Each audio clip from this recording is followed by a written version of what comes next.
అండి. ఈరోజు ఈ యాన్యువల్ ప్రెస్ మీట్ మనం నిర్వహించుకోవడానికి మిమ్మల్ని అందరినీ పిలవడం జరిగింది. ఫస్ట్ మీడియా మిత్రులందరికీ కూడా advanced happy new year. Police department లాగే మీరు కూడా 24/7 కొన్నిసార్లు మాకంటే ముందు కూడా మీరు వెళ్ళిపోయి చాలా సమాచారం మీ దగ్గర నుంచి కూడా మాకు వచ్చింది. అట్లానే ముందు కూడా అట్లాంటి మంచి కోఆపరేషన్ పోలీస్ డిపార్ట్మెంట్ మధ్య మీడియా మధ్య ఉంటుందని ఆశిస్తున్నాం. దీంతో మనం ఒకసారి లాస్ట్ ఇయర్ని ఒకసారి సింహావలోకనం చేసుకుంటే, లాస్ట్ ఇయర్కి మనకి ఓవరాల్ క్రైమ్ 2023లో 12,010 క్రైమ్ రిజిస్టర్ అయింది. అది 2024కి వచ్చేసరికి 9,300కి వచ్చింది. 2025లో అది 7,727, ఒక 17% ఓవరాల్ క్రైమ్ రిజిస్ట్రేషన్లో తగ్గింది. దాంట్లో ఈ క్రైమ్ రిజిస్ట్రేషన్తో పాటు మనం చూసుకుంటే గ్రేవ్ అఫెన్సెస్ అంటే హత్యలు, మర్డర్స్ అందరికంటే ఎక్కువ ప్రజల్ని ఇబ్బంది పెట్టేవి, ఒకసారి భయాందోళనలు కలిగించేవి ఏంటంటే మర్డర్స్. ఇవి 2023లో 35 ఉన్నాయి, 2024లో 39. అక్కడి నుంచి సిగ్నిఫికెంట్ రిడక్షన్, 39 నుంచి లాస్ట్ ఇయర్ నుంచి ఇప్పటికీ 26 మర్డర్స్ తగ్గాయి.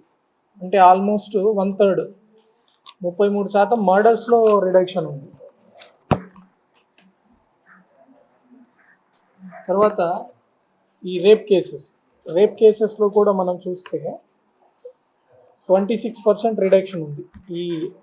కానీ రేప్ కేసెస్లో కూడా మనం చూస్తే చాలా తక్కువ రేప్ కేసెస్ బలవంతంగా ఎవరైనా వాళ్ళ మీద ఏదైనా అఘాయిత్యం చేసినవి. కొన్ని ఎలా అంటే కన్సెంట్, ఒకవేళ మైనర్ ఇష్టపూర్వకంగా కూడా ఎవరితోనైనా ప్రేమ వ్యవహారంలోకి అట్లా వెళ్తే దాని మీద కూడా రేప్ కేసు కట్టబడుతుంది.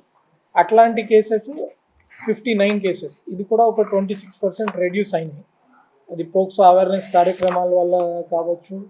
తర్వాత పోక్సో యాక్ట్ కేసెస్, దీంట్లో కూడా 125, 160 నుంచి 125, 22% రిడక్షన్ పోక్సో యాక్ట్ కేసెస్లో ఉంది. ఇంకొక లా అండ్ ఆర్డర్కి సిగ్నిఫికెంట్ ఎస్టిమేట్ ఏంటంటే మర్డర్స్ తర్వాత కిడ్నాప్. లాలెస్నెస్ అంటే ఏంటి? ఎవరైనా పట్టుకొని వెళ్ళి కిడ్నాప్ చేసుకుని వాడి దగ్గర డబ్బులు తీసుకోవడమో, బెదిరించడం అట్లాంటివి. అలాంటి కిడ్నాప్ కేసెస్, అబ్డక్షన్ కేసెస్ కూడా 46% తగ్గాయి, 54 నుంచి 29కి తగ్గాయి. ఇన్ జనరల్ కొట్లాటలు, హర్ట్ కేసెస్, ఒకరి మీద ఒకరు దాడి చేసుకోవడము, ఇట్లాంటివి 20% రిడక్షన్ ఉంది, 955 నుంచి 765కి తగ్గినాయి. ఈ వైట్ కాలర్ అఫెన్సెస్ అంటే cheating, criminal breach of trust, ఇట్లాంటివి ఒక 26% తగ్గాయి, 340 నుంచి 253కి తగ్గినాయి. ఇంకొక గణనీయమైన reduction SC/ST atrocity act cases, వీటిలో కూడా ఒక 47% రిడక్షన్ ఉంది. మర్డర్ ఫర్ గెయిన్ అంటే ఏదైనా డబ్బుల కోసము ఎవరినైనా చంపడం, ఇది కూడా ఒక 3 కేసులు ఇంతకుముందు 24లో ఉన్నాయి. 25లో కూడా ఒక కేసు. మీరు చూస్తే 24లో 25లో ఏ మర్డర్ కేసు కానీ, మర్డర్ ఫర్ గెయిన్ కేసు కానీ ఏది కూడా ఒక రోజు కంటే ఎక్కువ డిలే కాదు వాళ్ళని డిటెక్ట్ చేయడంలో. వాళ్ళని అరెస్ట్ చేయడంలో ఒక టైం ఉంటుంది కానీ పోలీసుకున్న ఇబ్బందులతోటి, బట్ ఆ కేసులన్నీ కూడా ఆల్మోస్ట్ వితిన్ అవర్స్లో మనల్ని క్రాక్ చేసి మనం పట్టుకోవడం జరిగినాయి అన్ని కేసెస్లో. ఏ కేసు కూడా ఒక రోజు దాటి నాకైతే గుర్తులేదు.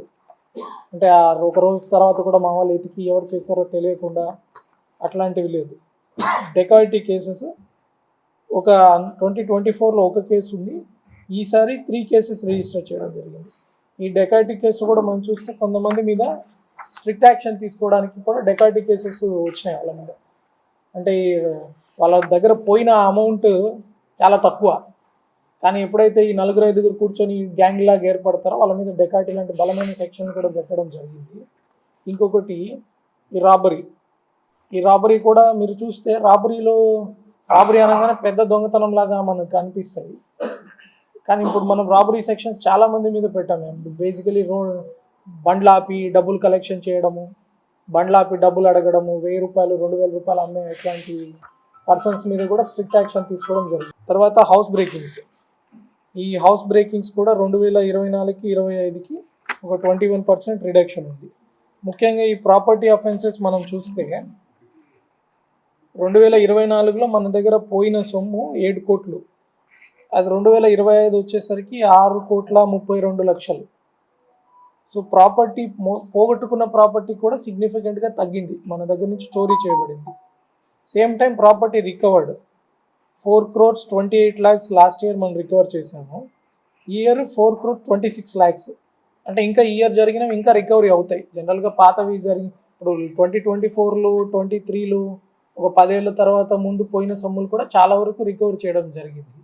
అది కాకుండా ఇప్పుడు 2025లో కూడా ఇప్పుడు జరిగిన క్రైమ్, ఫర్ ఎగ్జాంపుల్ డిసెంబర్లో జరిగి ఉంటుంది, జనవరిలో కానీ మార్చిలో కానీ డిటెక్ట్ అవుతుంది, తద్వారా ఆ క్రైమ్ ఆటోమేటిక్గా డిటెక్షన్ పెరుగుతుంది. సో టోటల్ రికవరీ పర్సంటేజ్ మనది 60% నుంచి 68% పెరిగింది. అండ్ డిటెక్షన్ అంటే ఎన్ని డిటెక్ట్ చేసాము 62% నుంచి 65%కి పెరిగింది. అందులో 2025లో ఇవి కాకుండా 78 ఓల్డ్ కేసెస్ డిటెక్ట్ చేశారు. అంటే ఇప్పటివి సంబంధం లేకుండా 4-5 ఏళ్ళ ముందువి, 2 ఏళ్ళ ముందువి, అలాంటివి 78 పాత కేసులు డిటెక్ట్ చేశారు మన పోలీసు. ఆ పాత కేసుల్లో ఒక 53 లక్షలు రికవరీ చేశారు. ఈ దీంట్లో టెక్నాలజీ ఒక సిగ్నిఫికెంట్ రోల్ ప్లే చేసింది. ముఖ్యంగా చూస్తే మనము ఫింగర్ ప్రింట్ టెక్నాలజీ యూజ్ చేసుకోవడం కానీ, సీసీటీవీ ఫుటేజ్ కానీ, ఈ కాల్ అనాలిసిస్, ఎఫ్ఆర్ఎస్ టెక్నాలజీ. ఇప్పుడు ఎఫ్ఆర్ఎస్ కూడా మీరు చూస్తే చాలా వరకు మన జిల్లాలో కొన్ని ప్లేసెస్లో కెమెరాస్ పెట్టడం జరిగింది. అక్కడ ఎవరైనా దొంగ వచ్చినప్పుడు ఆ దొంగ గురించి కమాండ్ కంట్రోల్లోకి అలర్ట్ వస్తుంది, ఫలానా చైన్ స్నాచరు, ఫలానా దొంగ మన ఈ ఏరియాలోకి వచ్చి తిరుగుతున్నాడు. అట్లా మనకి చింతలపూడిలో దొంగతనం చేయకముందే ఒక గ్యాంగ్ని కూడా మనం అరెస్ట్ చేయడం జరిగింది. సో తద్వారా టెక్నాలజీ చాలా మంచి ఫలితాలు మనకి ఇచ్చాయి. రికార్డ్ నెంబర్లో మనం బైక్స్ వెనక్కి ఇవ్వడము, మనము ప్రాపర్టీ వెనక్కి ఇంటి దగ్గరికి వెళ్ళి వాళ్ళ ప్రాపర్టీ హ్యాండ్ ఓవర్ చేయడము, ఇట్లాంటివి మంచి వర్క్స్ మన టీమ్స్ తయారు చేశారు. ఎప్పుడైతే ప్రాపర్టీ వాళ్ళకి మనము రీస్టోర్ చేశామో పోలీస్ మీద వాళ్ళకున్న గ్రాటిట్యూడ్ కూడా చాలా పబ్లిక్గా వాళ్ళు వ్యక్తపరచడం జరిగింది. పోలీస్ ఆఫీసర్స్ కూడా చాలా మోటివేట్ అయినారు. ఒక ఏరియా మనం చూసింది ఏమంటే ఈ fatal and non fatal accidents మన దగ్గర చాలా ఇంక్రీజ్ వచ్చింది. 271 ఫ్యాటల్ యాక్సిడెంట్స్ అయితే ఈ ఇయర్ 322 ఫ్యాటల్ యాక్సిడెంట్స్ అయినాయి. నాన్ ఫ్యాటల్ యాక్సిడెంట్స్ 2024లో 324 అయితే 25లో 391 యాక్సిడెంట్స్ అయినాయి. దీని వెనకాల మనకి రీజన్ కూడా ఏంటంటే అంతకుముందు మన దగ్గర 200 కిలోమీటర్స్ హైవే ఉండేది. ఇప్పుడు ఎక్స్ప్రెస్ హైవే ఒకటి చింతలపూడి దగ్గర హైవే యాడ్ అవ్వడం, ముదినేపల్లి దగ్గర యాడ్ అవ్వడం, మొత్తంగా చూస్తే 200 కిలోమీటర్ల హైవే ఇప్పుడు 300 కిలోమీటర్ల హైవే అయింది. సో ఓవరాల్ యాక్సిడెంట్ పర్సంటేజ్ పెరిగినా పర్ కిలోమీటర్ యాక్సిడెంట్స్ మనకి చాలా తగ్గింది. తర్వాత రోడ్ సేఫ్టీ, మన దగ్గర ఉన్న వెహికల్స్ సేమే, కాకపోతే రోడ్ ఇంక్రీజ్ అయినాయి. సో రోడ్ సేఫ్టీ వెహికల్స్ ఇప్పుడు కవర్ చేసేది ఇంతకుముందు 20 కిలోమీటర్స్ ఒక్కొక్క రోడ్ సేఫ్టీ వెహికల్ కవర్ చేసేది. ఇప్పుడు పెరిగిన రోడ్డు దృష్ట్యా 40 కిలోమీటర్లు కవర్ చేయాల్సి వస్తుంది. సో దీన్ని కూడా దృష్టిలో పెట్టుకొని next number of road safety vehicles procurement కానీ ఇవి కూడా రోడ్ సేఫ్టీ మీటింగ్స్లో మాట్లాడి వీళ్ళు ఇంక్రీజ్. తర్వాత చాలా వరకు ఈ యాక్సిడెంట్స్లో రోడ్ సేఫ్టీ వెహికల్ 14 మినిట్స్లో వెళ్ళింది 2025లో, కానీ 108 అంబులెన్స్ రెస్పాన్స్ టైం అక్కడికి వెళ్ళడానికి 25 మినిట్స్ పట్టింది. అక్కడి నుంచి మళ్ళీ హాస్పిటల్కి తీసుకెళ్ళడానికి మళ్ళీ ఒక 30 మినిట్స్ పడుతుంది. దాని తర్వాత వాళ్ళని రెఫరల్ హాస్పిటల్ ఏదైనా చేస్తే అది 118 మినిట్స్ పడుతుంది. సో దీనివల్ల చాలా నాన్ ఫ్యాటల్ యాక్సిడెంట్స్ ఏమైతే అవుతాయో అట్లాంటివి మనకి ఎమర్జెన్సీ రెస్పాన్స్ కొంచెం డిలే అవ్వడము, డాక్టర్ దగ్గరికి తీసుకెళ్లడంలో ఇంకా మనం ఇంప్రూవ్ చేసుకోవచ్చు. అది ఇంప్రూవ్ చేస్తే చాలా వరకు fatal accidents non fatal accidents అవుతాయి. చాలా వరకు రోడ్ సేఫ్టీ మీటింగ్స్ ద్వారా మన ఎంపీ గారు, మన మినిస్టర్స్ వీళ్ళు కూడా యాక్టివ్ ఇంట్రెస్ట్ తీసుకోవడం వల్ల మీరు చూసారు ఈ ఆశ్రమ్ హాస్పిటల్ దగ్గర అంతకుముందు పైకి ఆ వెహికల్స్ ఎగిరేవి. ఇప్పుడు అలాంటి వర్క్స్ అన్నీ కూడా టేకప్ చేసి ఎన్హెచ్ఐలో కొన్ని వర్క్స్ అక్కడ స్పీడ్ బోర్డ్స్ ఏర్పాటు చేయడం అయితేనేమి, ఇల్యూమినేషన్ ఏర్పాటు చేయడం అయితేనేమి, అట్లాంటి కొన్ని వర్క్స్ జరిగినాయి. సో నెక్స్ట్ ఇయర్లో మనము ఈ ఇంటర్వెన్షన్స్ తోటి కొన్ని యాక్సిడెంట్స్ నెక్స్ట్ సారి విజిబుల్ డిక్లైన్ ఉండేటట్లు చూసుకోవడానికి మనం వర్కౌట్ చేయొచ్చు. చాలా హెల్మెట్ అవేర్నెస్ రిలేటెడ్ ర్యాలీస్ చేయడం జరిగింది. ప్రెస్ కూడా చాలా సహకరించి పెద్ద ఎత్తున దీని గురించి ప్రజలు అవగాహన కల్పించారు. కానీ ఇంకా మనకి కొంచెం రూరల్ ఏరియా ఉండడము, ఈ టూ వీలర్స్లో ఆ హెల్మెట్ మీద మనం ఇంకా పెద్ద ఎత్తున ప్రజల్ని ఇబ్బంది పెట్టడం కాదు, వాళ్ళ మంచి కోసం మనము వాళ్ళకి హెల్మెట్స్ కానీ వేసుకుంటే 99% చావు ఉండదు. ఒకవేళ యాక్సిడెంట్ జరిగినా వాళ్ళు ఏమి ఇబ్బంది లేకుండా రికవర్ అవ్వగలుగుతారు. ఈ వర్క్స్ అన్ని కూడా చేయించడం జరిగింది. తర్వాత ఇంపార్టెంట్ కేసెస్ కొన్ని మన వాళ్ళు డిటెక్ట్ చేయడము, చాలా కేసెస్లో మంచి ప్రతిభ కనపరిచినారు. కన్విక్టెడ్ కేసెస్, ముఖ్యంగా కోర్ట్ మానిటరింగ్ సిస్టమ్ అయితేనేమి, మన అడిషనల్ ఎస్పీ గారు రెగ్యులర్గా మీటింగ్స్ పెట్టడము, మన కోర్ట్ మానిటరింగ్ సిఐ వాళ్ళ స్టాఫ్ అందరూ డిఎస్పీస్ ప్రతి ఒక్కటి కూడా జాగ్రత్తగా ఫాలోఅప్ చేసుకుంటూ, తీవ్రమైన శిక్షల్లో మనం కంపేర్ చేసుకుంటే ఆల్మోస్ట్ 156% ఇంక్రీజ్ ఉన్నాయి. 28 మంది వరకు లైఫ్ ఇంప్రిజన్మెంట్ పడింది. వాళ్ళలో కొంతమందికి 2 లైఫ్ ఇంప్రిజన్మెంట్లు. వాడికి శిక్ష కంప్లీట్ కావాలంటే వాడు 2 జన్మలో ఇంకో జన్మ ఎత్తాలి. అంత శిక్ష పడడానికి మన వాళ్ళు బాగా వర్కౌట్ చేసుకున్నారు. దీంట్లో తడికల్పూడి ఒక ఆర్మ్స్ యాక్ట్ కేసు, ఏలూరు 2 టౌన్లో కూడా ఒక పోక్సో యాక్ట్ కేసులో వీళ్ళు చాలాసార్లు విక్టిమ్ దగ్గరికి వెళ్ళి వాళ్ళని ఇన్ఫ్లుయెన్స్ చేయాలని ట్రై చేసి డబ్బులు ఇవ్వాలని ఆఫర్ చేసిన చాలా కేసెస్ మామూలుగా ఈ కోర్ట్ మానిటరింగ్ సిస్టమ్ లేకపోయి ఉంటే అక్విటల్ వచ్చేసి ఉండేవి. కానీ ఈ కోర్ట్ మానిటరింగ్ సిస్టమ్ ఏం చేసింది, ఈ నిందితులు ఎప్పుడైతే వాళ్ళని అప్రోచ్ అయ్యి వాళ్ళని ఇన్ఫ్లుయెన్స్ చేస్తున్నారు అన్నప్పుడు వాళ్ళని ప్రొటెక్ట్ చేయడము, వాళ్ళకి విక్టిమ్ కాంపెన్సేషన్ స్కీమ్ గురించి అవగాహన కల్పించడము, కోర్టు ద్వారా కూడా కాంపెన్సేషన్ ఇప్పించడము, తర్వాత సరైన ప్లీడర్ మన ప్రాసిక్యూషన్ డిపార్ట్మెంట్ని కరెక్ట్గా వాడుకోవడము, తద్వారా ఫర్ ఎగ్జాంపుల్ పాత కేసు ఒకటి ఉండేది, యాసిడ్ దాడి కేసు. దాంట్లో ముద్దాయికి ఆల్రెడీ శిక్ష పడితే మళ్ళీ వాడు హైకోర్టుకు పోయి అది సరిగ్గా జరగలేదు, మళ్ళీ నాకు ఇంకోసారి జరగాలంటే అంటే ఏంటి దాని ఉద్దేశం, మళ్ళీ ఇంకోసారి ట్రయల్ చేయించుకొని ఆ లోపు సాక్షులకి ఆల్రెడీ ఏదో ఒకటి డబ్బు లేకపోతే ఇంకొకటి ఆస్తి చూపించి బయటపడాలని ట్రై చేశాడు. అయినా కూడా కోర్ట్ మానిటరింగ్ సిస్టమ్ దాన్ని గట్టిగా ఫాలోఅప్ చేసి వాడికి రెండోసారి ట్రయల్లో కూడా సేమ్ శిక్ష, ఫస్ట్ సారి వాడికి సింగిల్ లైఫ్ పడింది, రెండోసారి ఓవర్ యాక్షన్ చేసి హైకోర్టుకి వెళ్ళి అది జరగలేదు ఇది జరగలేదు అంటే ఈసారి కోర్ట్ మానిటరింగ్ సిస్టమ్ చిక్కాడు వాడు. ఈసారి 2 యావజ్జీవ కారాగార శిక్షలు పడ్డాయి. అది ఒక ప్రూఫ్ అనమాట, కోర్ట్ సిస్టమ్ నుంచి మీరు తప్పించుకుంటారు అంటే తప్పించుకోలేరు. ఇంకా అట్లాంటి చీటింగ్ ఇట్లాంటి ఎవరైనా లాయర్ల సలహాలని మీరు అనవసరంగా ఎక్స్ట్రాల్ చేస్తే మీకు పడే శిక్ష కంటే ఇంకా డబుల్ శిక్ష పడుతుంది. అట్లానే ఒక రౌడీ షీటర్ మొన్న 1 టౌన్లో వాడు ఆల్రెడీ 2 మర్డర్లు చేశాడు, 2 సార్లు అక్విటల్ అయిపోయి ఉన్నాయి. వాడికి 96లో చేసినాడు, వాడు 96, 2000 అట్లా మర్డర్ చేసినాడు. వాడిని కూడా మళ్ళీ ఈసారి జరిగిన 2023లో జరిగిన మర్డర్కి మాత్రం ఖచ్చితంగా శిక్ష పడేటట్టు చేసి లైఫ్ కన్విక్షన్ వచ్చింది వాడికి. అట్లానే చాలా కేసెస్లో చేశారు. 8 మందికి డబుల్ లైఫ్ కన్విక్షన్స్ వచ్చినాయి, 21 మందికి లైఫ్ కన్విక్షన్స్ వచ్చినాయి, 3కి 20 ఏళ్ళు శిక్ష, అంటే వాడు ఆల్మోస్ట్ వాడు లైఫ్ అంతా దాంట్లోనే ఉంటాడు. 11 మందికి 10 ఏళ్ళు శిక్ష పడింది, 7 ఏళ్ళు శిక్ష 3కి పడింది, 5 ఏళ్ళు 4కి, 4 ఏళ్ళు 1కి. టోటల్ ఇట్లా పెద్ద శిక్షలు పడినవి 51 మందికి పెద్ద శిక్షలు పడ్డాయి. మామూలుగా కన్విక్షన్స్ ఇంకా చాలా ఉంటాయి, బట్ ఈ కన్విక్షన్స్ తేవడం చాలా కష్టం, చాలా లాంగ్ డ్రాన్ ప్రాసెస్ ఉంటాయి, వాదనలు జరుగుతాయి. మామూలు కన్విక్షన్ రేట్లు చూసినప్పుడు ఏం చూస్తారంటే మీరు గ్యాంబ్లింగ్లో పడింది కూడా కన్విక్షన్ కిందనే లెక్క, బట్ ఈ కన్విక్షన్స్ అనేవి ఎక్కువ ఇంపార్టెంట్. తీవ్రమైన నేరాలు చేసిన వాళ్ళకి తీవ్రమైన శిక్షలు పడడం. ఇది కాకుండా తీవ్రమైన శిక్షలే కాకుండా అన్ని శిక్షలు మనం చూసుకుంటే టోటల్ 2594 కేసుల్లో కన్విక్షన్స్ వచ్చాయి.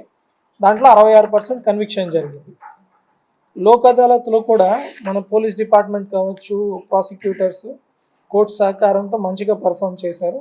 2024లో లోక్ అదాలత్లో 4800 కేసులు డిస్పోజ్ అయితే 2025లో 12700 కేసులు డిస్పోజ్ అయినాయి.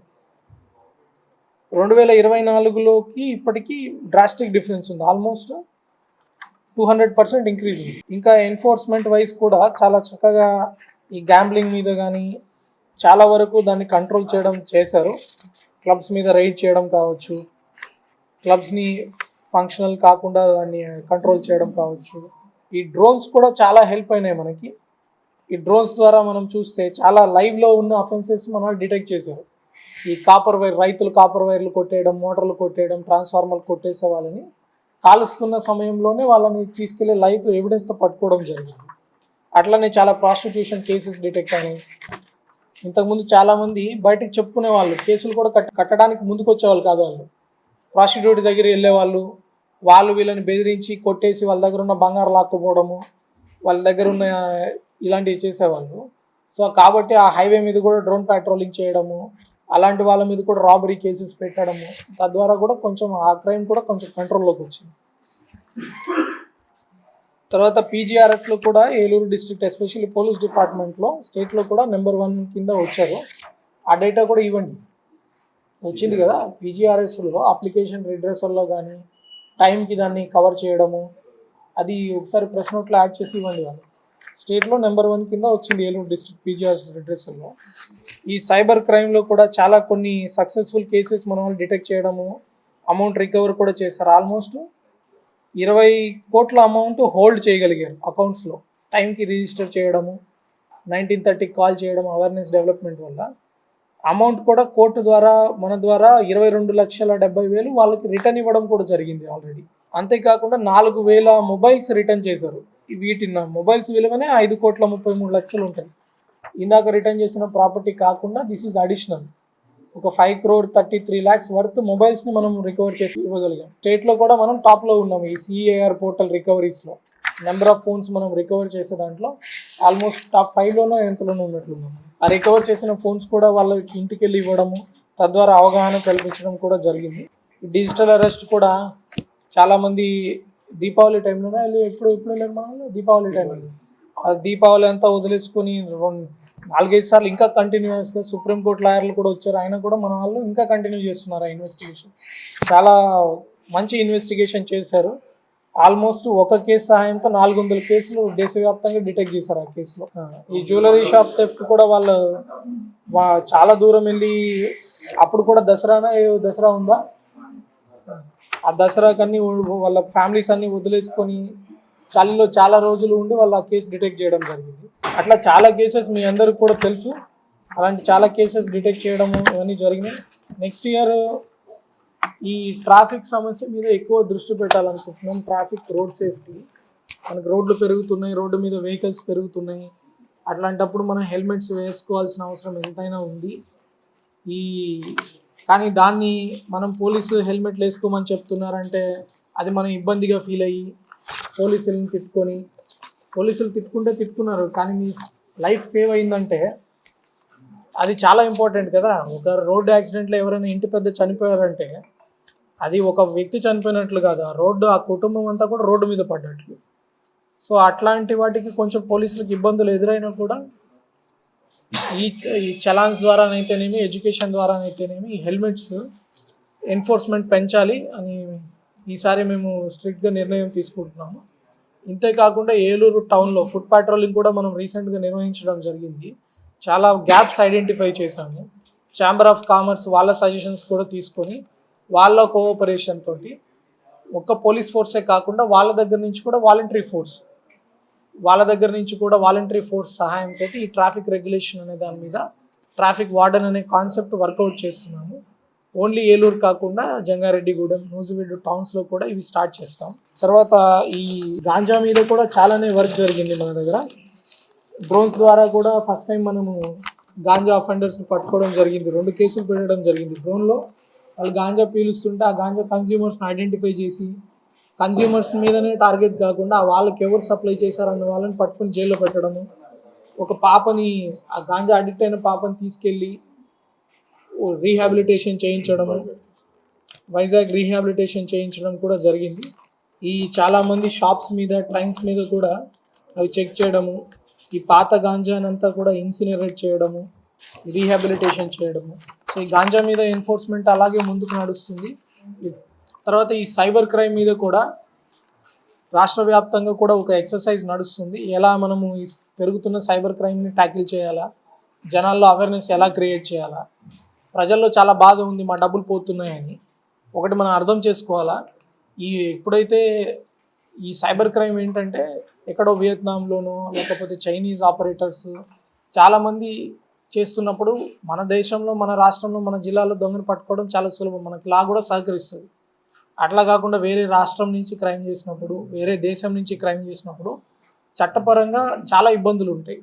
అలా 1,00,000 మనకి పోయింది అనుకుంటాం, కానీ అదే మనము వేరే రాష్ట్రంకి వెళ్ళాలంటే మన దగ్గర జరిగే ఖర్చు కూడా మోర్ దెన్ 1,00,000 అవుతుంది.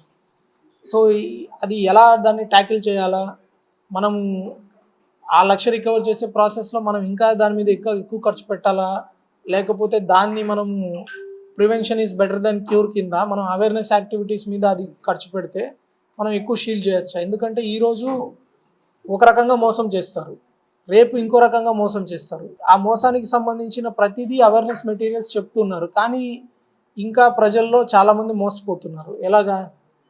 ఫేక్ గోల్డ్, మీకు తక్కువ ధరకి గోల్డ్ ఇస్తామంటే నమ్మి మోసపోతున్నారు. మరి మీకు తక్కువ ధరకి నిజంగా గోల్డ్ వస్తే మరి మీరు పోలీస్ దగ్గర వస్తారా? రారు కదా.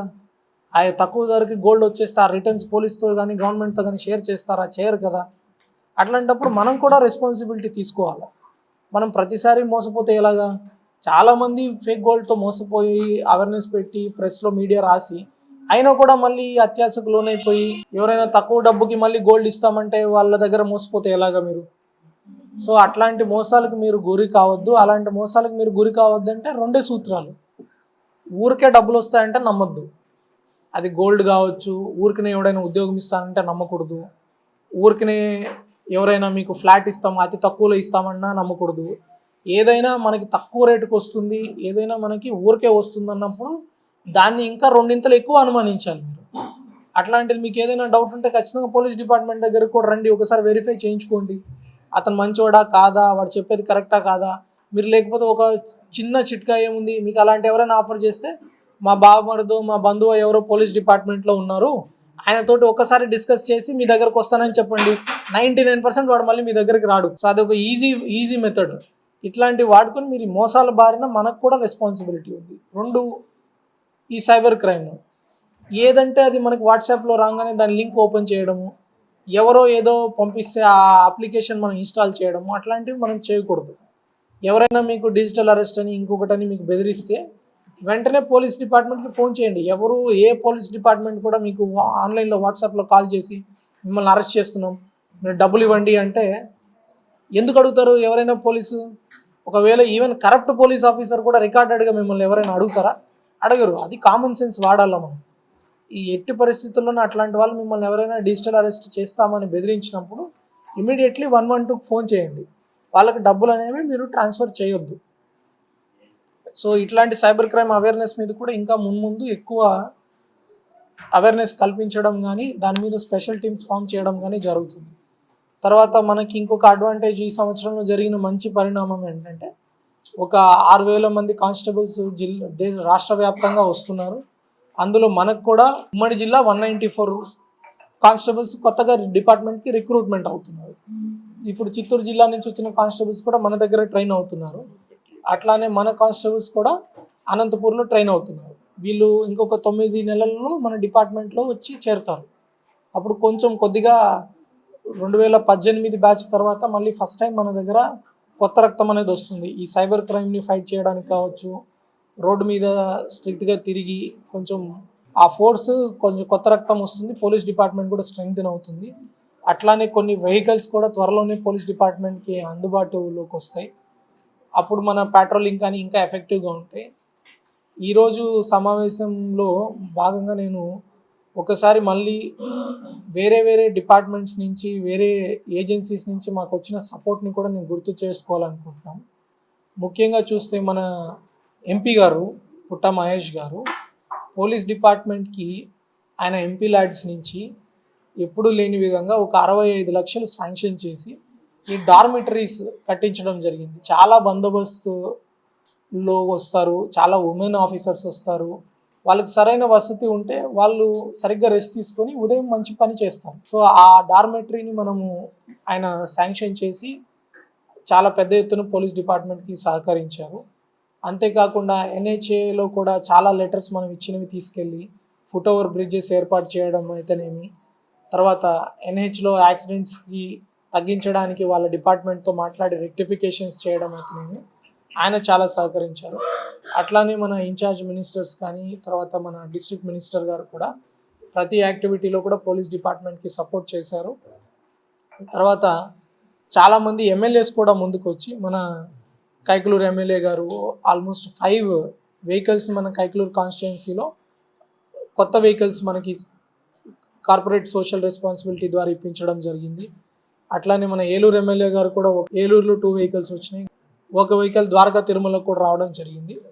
అట్లాగే నెక్స్ట్ జెన్ ఫౌండేషన్ కావచ్చు, అవంతి సీడ్స్ కావచ్చు, గ్రోవెల్ కావచ్చు, వాళ్ళ సామాజిక బాధ్యత కింద పోలీస్ డిపార్ట్మెంట్తో డైరెక్ట్గా వాళ్ళకి బెనిఫిట్ లేకపోయినా గుప్తా ఫౌండేషన్ కావచ్చు, వీళ్ళందరూ కూడా పోలీస్ డిపార్ట్మెంట్కి highest number of drones, I think మనకి ఒక 4 డ్రోన్స్ వచ్చాయి. గణపవరంలో కూడా ఇట్లానే ఇండస్ట్రియల్ దాత సిఎస్ఆర్ సహకారంతో 4 అడ్వాన్స్ డ్రోన్స్, ఈచ్ డ్రోన్ మనకి ఆల్మోస్ట్ 7,50,000 ఎంత కాస్ట్ అవుతుంది. ఆ డ్రోన్స్ ద్వారానే మనకి ఇప్పుడు చాలా వరకు ట్రాఫిక్లో మెన్ లేకపోయినా, మనకి నైట్ బీట్స్లో మెన్ షార్టేజ్ ఉన్నా కూడా ఈ దొంగల్ని లైవ్లో పట్టుకోవడానికి కానీ, వాళ్ళని ఏదైనా ప్రోగ్రామ్ జరిగినా కూడా ఈజీగా డిటెక్ట్ చేయడం, లా అండ్ ఆర్డర్ కంట్రోల్లో పెట్టుకోవడానికి ఈ డ్రోన్స్ చాలా ఇంపార్టెంట్ ఉన్నాయి. గ్రోవెల్ వాళ్ళు కూడా మనకి ఆల్మోస్ట్ ఒక 100 వైర్లెస్ సీసీటీవీ కెమెరాలు డొనేట్ చేయడం జరిగింది. ఇట్లా దాతలు కూడా పెద్ద ఎత్తున సహకరించారు. ఇంకొకసారి నేను మళ్ళీ వాళ్ళకి అప్పీల్ చేస్తున్నాను, మీ సహకారం మరువలేనిది. ఇట్లా ప్రజలు, పబ్లిక్, ప్రైవేట్, పోలీస్ ఈ పార్ట్నర్షిప్ తోటి ఎప్పుడైతే ముందుకు నడుస్తారో ప్రజలకి మరింత మెరుగైన సేవలు అందించడం జరుగుతుంది. ఏదైతే దాతలు అది ₹1 అందించారో దాని మీద పోలీస్ డిపార్ట్మెంట్ రెస్పాన్సిబిలిటీగా తీసుకొని 100 రూపీస్ ఎక్కువ ప్రజలకు బెనిఫిట్ అయ్యేటట్లు చేస్తారు. ఈరోజు మీరు చూస్తే డ్రోన్స్ మీద, ఆ డ్రోన్స్ ఒక 7 lakhs వర్త్ డ్రోన్ ఉంది. కానీ ఆ డ్రోన్ రావడం వల్ల ఎంత ట్రాఫిక్లో మ్యాన్ పవర్ సేవ్ అయింది, ఎంత ట్రాఫిక్లో ఇంప్రూవ్మెంట్ జరిగింది, ఎన్ని దొంగతనాలని మనం ముందుగానే డిటెక్ట్ చేయగలిగాం చూస్తే ఆ 7 లక్షలకి కనీసం అదొక 70 లక్షల వర్త్ పని చేసి ఉంటుంది ఆ డ్రోన్. సో వాళ్ళ ప్రజలకి, దాతలకు కూడా నేను మళ్ళీ ఇంకోసారి విజ్ఞప్తి చేస్తున్నాను, అట్లా మీరు పబ్లిక్ ఆర్డర్ మీద ఏదైనా ₹1 ఖర్చు పెడితే దానివల్ల మీకు చాలా ఎక్కువ ఫలితాలు ఉంటాయి. And I thank again media కూడా చాలా పెద్ద ఎత్తున పోలీస్ డిపార్ట్మెంట్కి సపోర్ట్ చేసింది. ఏదైనా ఇబ్బంది ఉన్నప్పుడు కూడా వాళ్ళు పోలీసు బోనఫైడ్ ఇంటెన్షన్స్తోనే చేస్తారు. ఎప్పుడు వాళ్ళకి చెడు ఉద్దేశం లేని ప్రతిసారి కూడా వాళ్ళు దగ్గరుండి సపోర్ట్ చేశారు. ఎక్కడ క్లాష్ రావడం కానీ, ఏదైనా చిన్న చిన్న ఇష్యూస్ ఉన్నా కూడా అవన్నీ వాళ్ళు అర్థం చేసుకొని రెక్టిఫై చేసుకొని పోలీస్ డిపార్ట్మెంట్కి 100% సపోర్ట్ చేశారు media. I congratulate the media. ఇప్పుడు పోలీస్ డిపార్ట్మెంట్ కొంచెం బెటర్ వర్క్ చేసింది అంటే దాంట్లో మీ సహాయ సహకారాలు 100% ఉన్నాయి. From police department, from my bottom of my heart I congratulate all of you and thank you all. Motor cycle ప్రియులకు శుభవార్త. ఇప్పుడు మన ఏలూరు ఎస్ఆర్కే బైక్స్ లో ప్రపంచ ప్రఖ్యాతి పొందిన Java, SD, BSA motor cycles అందరికీ అందుబాటులో ఉన్నాయి. ఈ లెజెండరీ బ్రాండ్స్ ని స్వయంగా టెస్ట్ డ్రైవ్ చేసి ప్రత్యేకమైన అనుభూతిని పొందండి. 4 సంవత్సరాలు లేదా 50,000 కిలోమీటర్స్ వరకు వారంటీ, రోడ్ సైడ్ అసిస్టెన్స్ వంటి ఎన్నో ఆధునిక ఫీచర్స్ తో మన ఎస్ఆర్కే బైక్స్ లో మీ సొంతం చేసుకోండి. సర్వీస్ గురించి చింత అవసరం లేదు. అత్యాధునిక ఫీచర్స్ కలిగిన సర్వీస్ ఎల్లవేళలా మన ఏలూరు ఎస్ఆర్కే బైక్ షోరూమ్ లో అందరికీ అందుబాటులో ఉంటుంది. మా address SRK bikes, Reliance petrol bunk దగ్గర, Vasant Mahal centre, GNT road, Eluru. మా ఫోన్ నెంబర్స్ 8179353366, 8179453366.